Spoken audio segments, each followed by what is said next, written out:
Um, Thank y'all for coming. I'm Darrell Viner, team lead for Consolidated Oversight Monitoring. This is our monitoring team, Peggy Scott, Clint Palmer, Dr. Greg King. And so what we're going to be talking about, what I wanted to call this session, but Jewel changed it, so I'm just going to, she's not in here, so I can say what I wanted to call it. I've been monitored, it didn't go so well. Now what? So we've kind of gone through the last, kind of thought back the last couple of years of some common findings, issues that have come across where districts have submitted some corrective action, and just kind of talk through that process, what it may have looked like. You know, what do you do when you get maybe not so nice of a letter back from us? So like I said, this is the first time we presented this to anyone, so you should be honored. That's our team. If you can't see us up front, we do have one vacancy that's going to be filled here. We're actually going to interview you soon, so there won't be a question mark. Hopefully, the next time you'll see us. All right. So recent issues and resolutions. All right. So this is some things that we kind of picked out of some. It's been common issues, but then some real world findings or issues that districts have through our monitoring visits, and kind of going to work through that. I will say that all names have been changed to protect the innocent, so don't worry about that. If you have been monitoring the last couple of years, we're not using names, we're just using situations. All right, so not providing quality information regarding Title I, that would be like your quality of documentation. Not providing adequate level of documentation, builds on that. Not having updated policies and procedures. You'll see some common themes if you were in our first session. Not having adequate transportation policies and procedures. Not using current forms such as enrollment surveys, home language survey, etc. You've used the form, but you're using the form from 6 years ago, not the one that was updated last year. Okay, and all these things, if it's in the law, if it's in the reg, and even though it could have been a human error or something, those things happen. There's still issues that we have to report on, that we have to have some sort of corrective action. So make sure you're not in a violation of those things. All right. So first scenario or real world situation, an LEA's effort to provide I think I'm reading. I think the first bullet. Did you write? We wrote it as the first bullet's what you should do, and this what happened, or is it just all? Okay. Let's make sure I'm reading that right. All right, so not providing quality information regarding Title I. Okay, so an LEA's effort to provide quality information regarding Title I as required by ESSA Section 1116 during meetings were inadequate. The LEA's federal program director was referred to the Department of Ed's Parent and Family Engagement Liaison to help with technical assistance to ensure the LEA's family and community engagement programs were implemented with fidelity and met those requirements. The LEA's federal program director was also attended parenting sessions at SCADA conference to increase their knowledge of family and community engagement.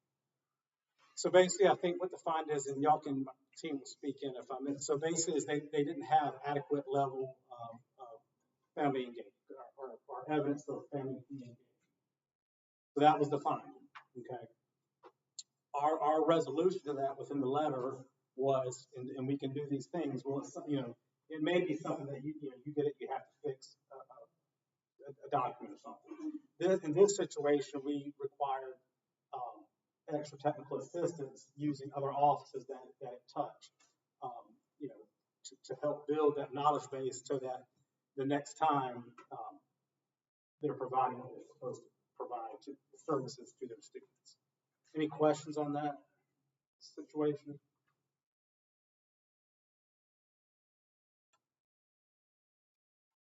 All right. Not providing an adequate level of documentation.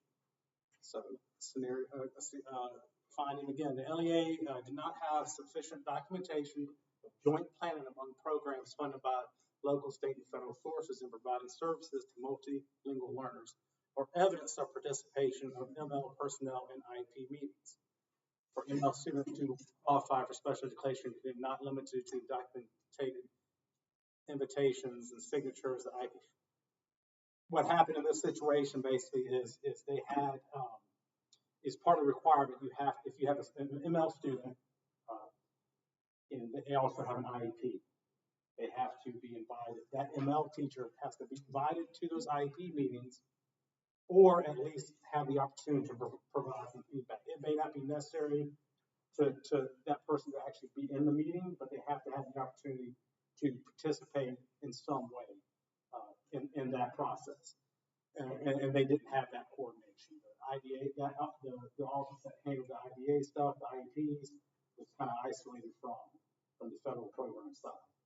So for a period of time, they had not been inviting those ML teachers in situations that they needed to be invited. Part of their corrective action plan was they had already started doing those things, had already had a plan and process at the time of our visit. There was still no evidence that it happened. Still a finding.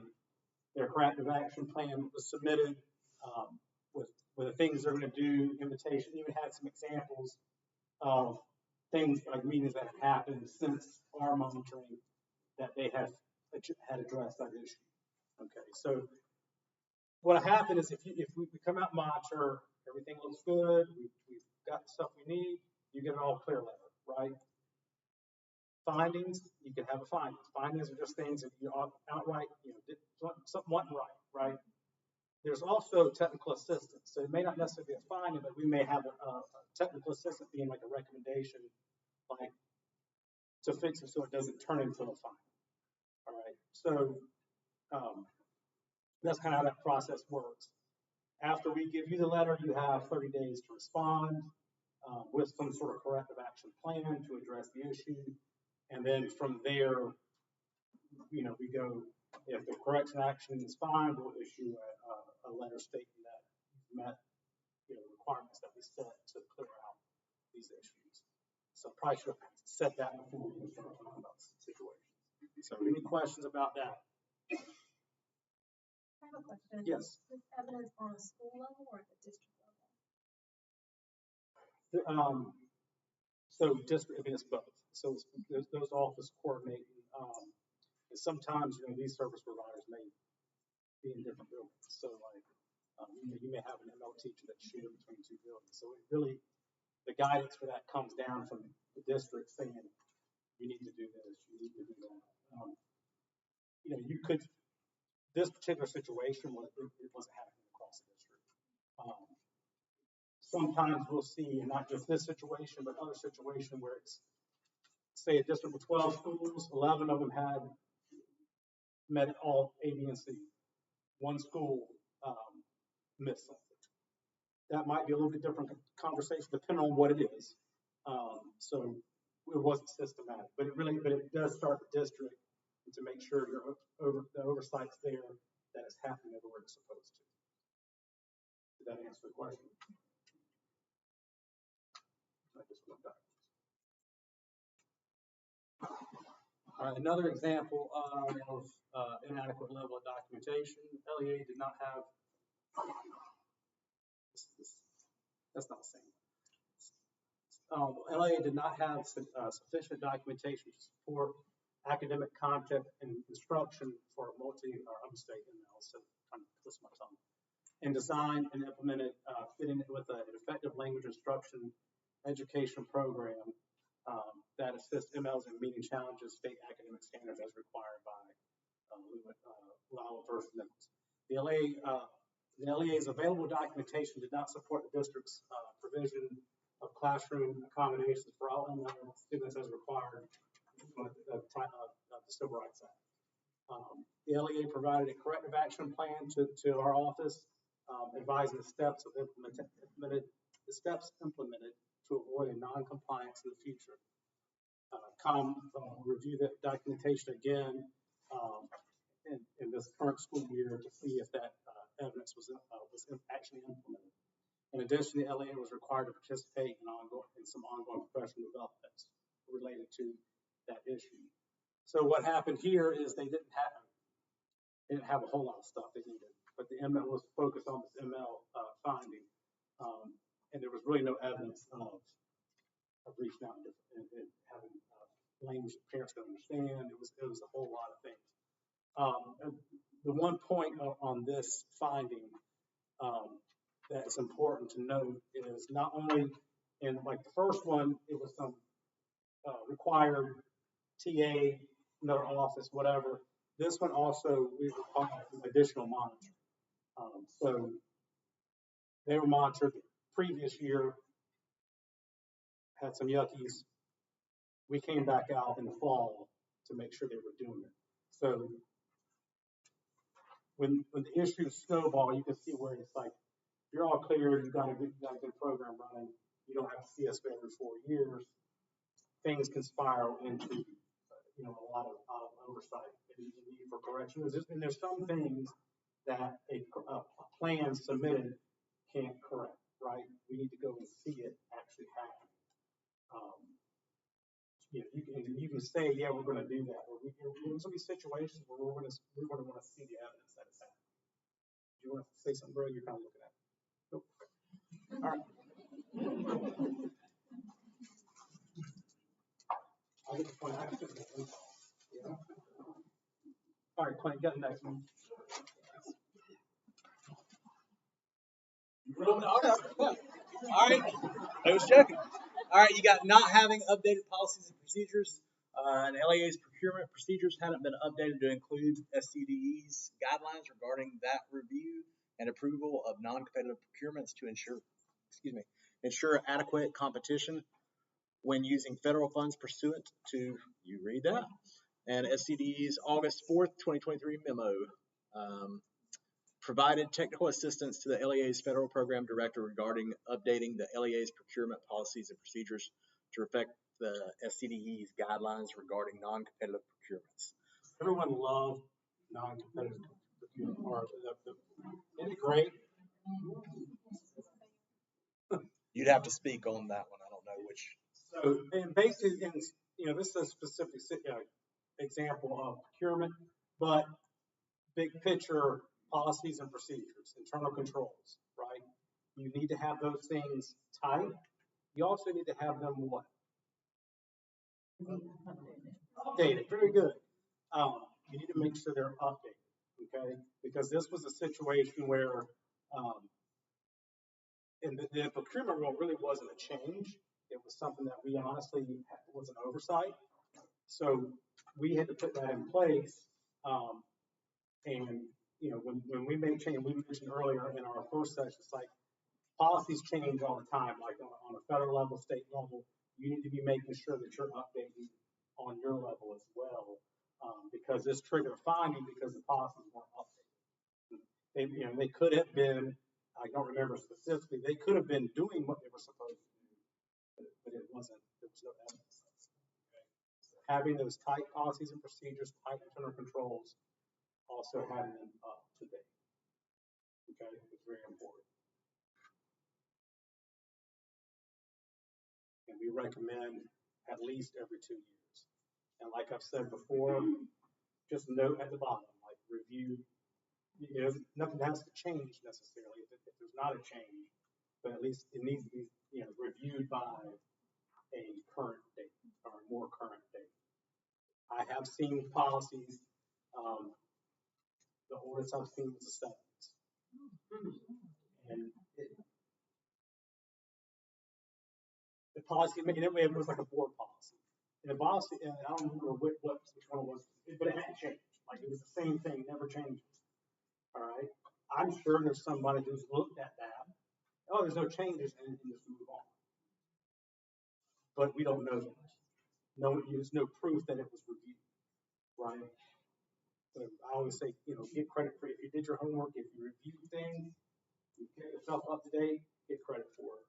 Make sure you're notating that those policies have been at least looked at. Not having adequate transportation policies. Peggy. So again, it says an LEA did not, or their written policies, an LEA's written foster care and McKinney-Vento transportation policies and procedures required revisions pursuant to SS section 1112C5, yada yada. So then what we did was the federal programs director was referred to the McKinney-Vento team within our office to have technical assistance with updating the LEA's foster care and McKinney-Vento transportation policies and procedures. So everyone in here is aware that you have a foster care or transportation policy for foster care and then a separate transportation policy and procedure for McKinney-Vento. They're separate because sometimes I think there have been some instances where the LEAs thought it was just one, or they had McKinney-Vento but not foster care. So we need both. And if you don't have it, let us know, and we'll refer you Kim Humphrey. She's the program manager. Help you, or they have a tool now actually with like a spreadsheet that can be shared if you don't have it to get those things. Okay. Usually we can write it up as technical assistance and refer you to them, but you all are here today, so we're hoping that you get this information. Again, if you don't have the two separate policies, that you will. She scanned your badges and it tells us who all is here and where you're from, so when we monitor if there's any of these issues.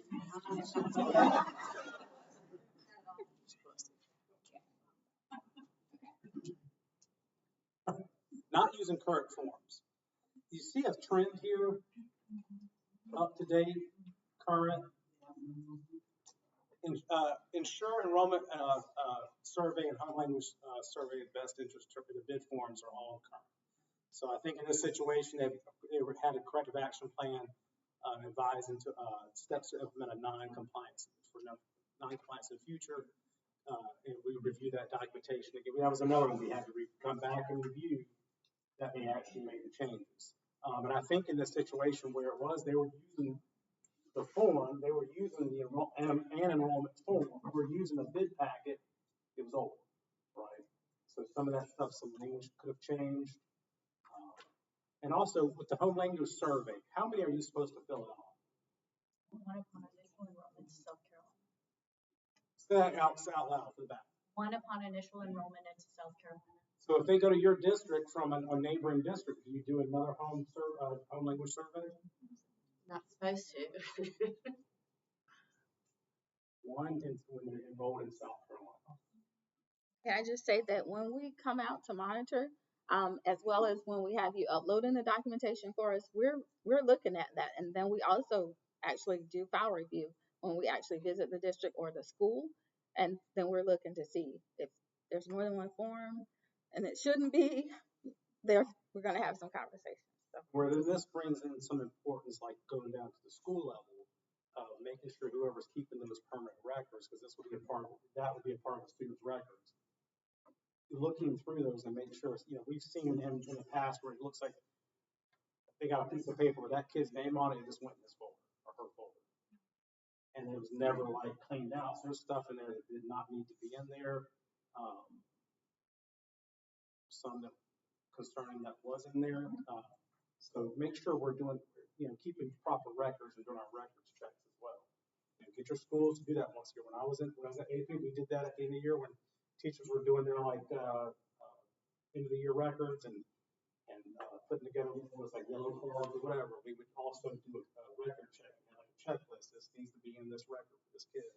Make sure those folders were up to date. So with the home language survey, sometimes getting that original is like a needle in a haystack, and you are digging, and weeks and months go by before you get something like that. What we'll do is keep the one into our district in there, and then eventually it could be months down the road that we get the original, attach the two with a note. Or if there's and really, if you have questions, I would reach out to Susan or Ingrid for guidance on that, because I don't want to tell you anything. Right. But that if you're doing those things, that's where it's important to make sure you're doing the records check. To like, don't let that one situation, you forget about it 2 months later. Yeah. And then something and if you do, make sure you document what it was. Like you were saying, it's like put a note, make sure it's like this is why or whatever. That's where documentation is important. If you didn't have something, you needed something, put a piece of paper in there that says this is why. Okay? Because what happens when you have time to pass and a lot of students, and a couple can and inevitably that one folder will be the one that gets pulled out, because we are very lucky.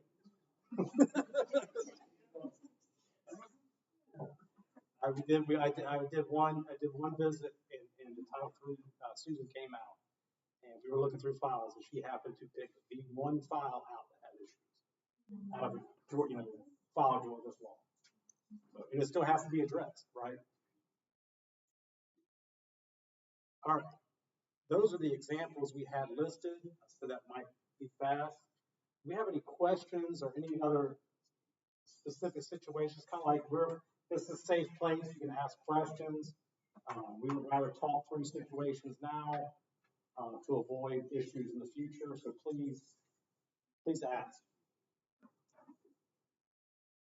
You don't have to tell on yourself necessarily. If we're up But there, I'm sure if someone else is having an issue, like you have an issue, Christy, you're not the only one, right? So now's the time. if we're uploading to Crate, I think you answered this when you came out to Lex 5. We don't have to redact anything, right? Like we had this conversation, kids' names and those kind of things. You can if you're worried about it. No, I mean, it's secure. All right.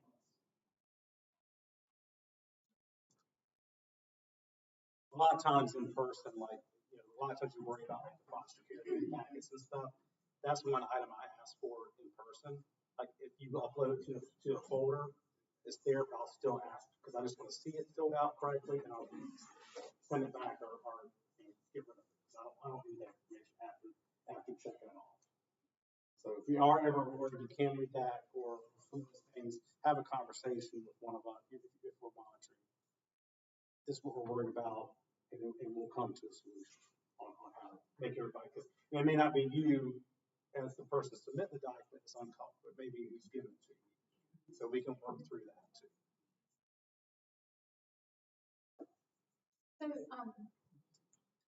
what I noticed missing, and maybe that's a good thing, or I just didn't have time to put it in there, because there are millions of examples, I'm not saying that.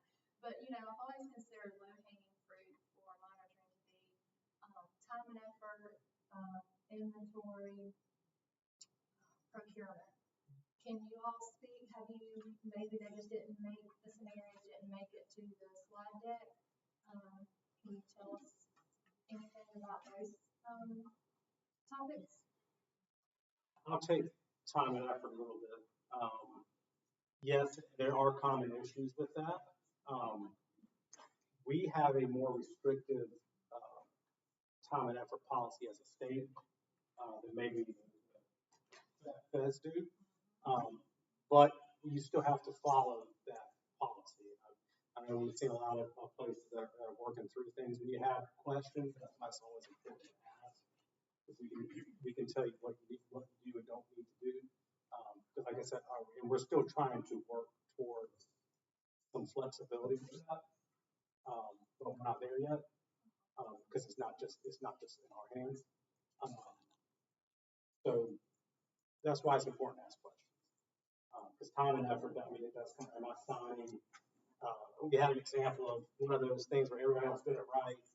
One school had it messed up where they signed, you signed the semi-annual in December and May or June. They signed it. Now, in their policy, they had not written anywhere that a specific date, so it was okay.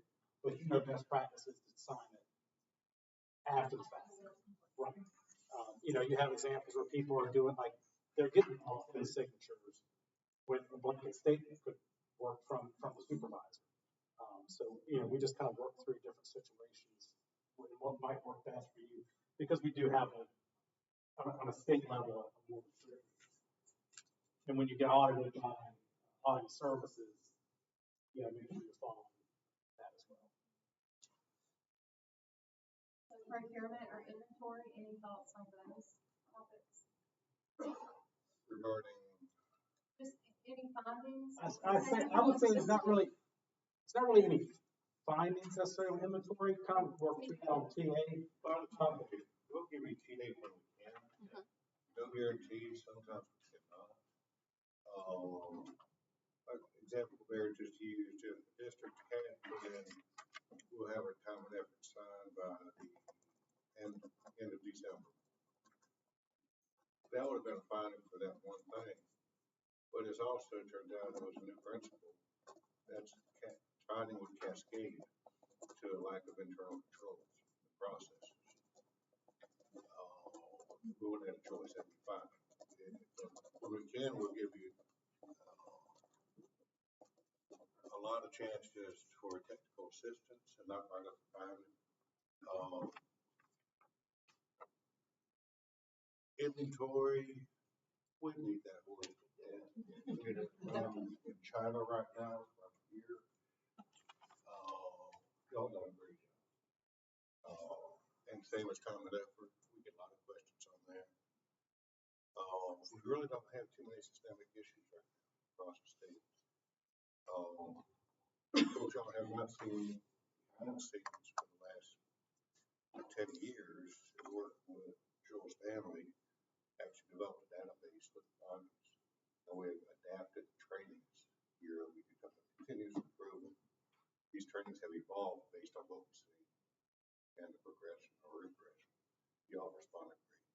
So I don't think there's anything systemic. I think with inventory, the big thing is just making sure your federal inventory has those All those components. seven components, That's what- paying the, what money came from. A lot of times you'll have the information, but you may get provided, like if it's a device, a computer or whatever, you may have, whoever was pulling that documentation may have pulled out the IT's inventory list and didn't give the federal programs list. And then they had it like, I said, well, hey, this doesn't have, oh, I've got that, and hand it to us. So it's not really an issue other than it's pulling it out, and we clear that up before we. Procurement's not an issue. That follows. Procurement was in, and I think they're talking about more of the non-competitive piece, and that was a struggle when we started having all that stuff, but I think now it's kind of, I know it's for y'all, it's a thing, but I think they're doing the right thing, turning the forms in, get approved on all that. I haven't seen any issues since that started. Who was not in our monitoring sessions? Who would like to know what we were clapping about if you were in Salon? We have updated our inventory threshold. It is no longer $100. We are now following the state $2,500 threshold.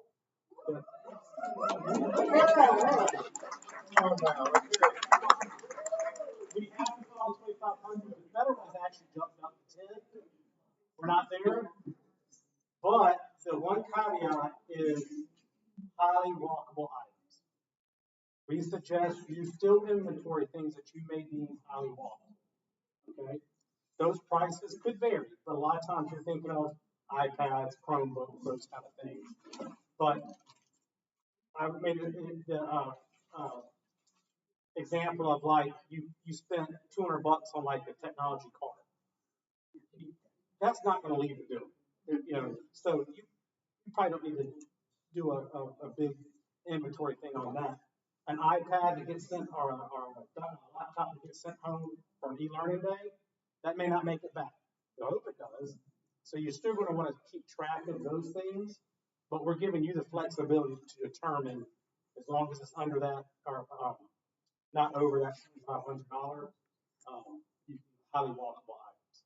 So, and I know one $100 threshold back in the day was the graphing calculators, and I noticed a trend of a lot of schools now. The kids are just they're letting the kids buy it themselves, but there are some districts that still have them.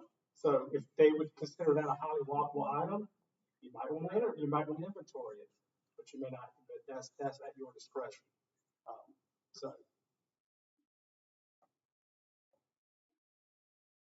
CTE,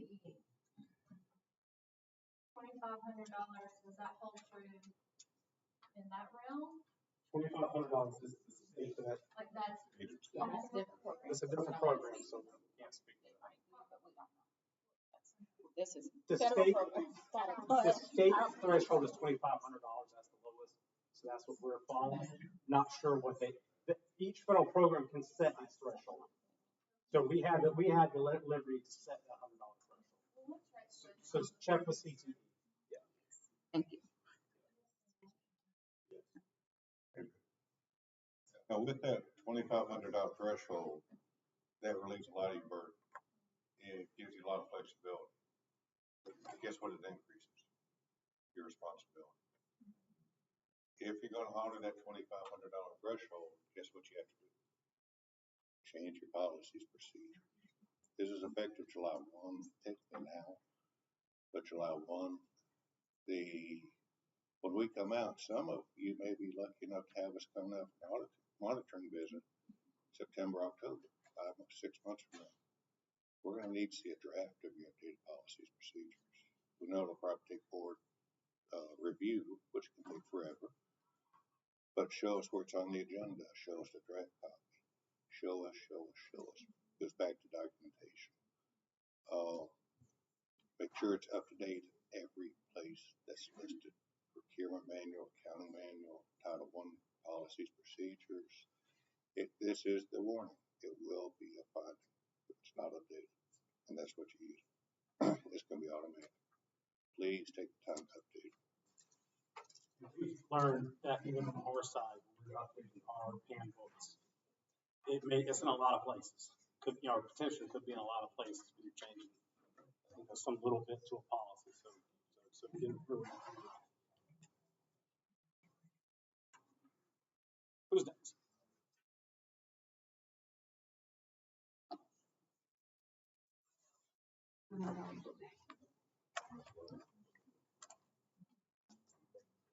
Anything else?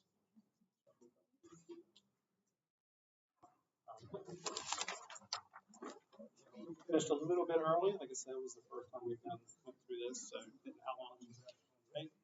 So I'll turn it over to our wonderful facilitator for our goodie bag.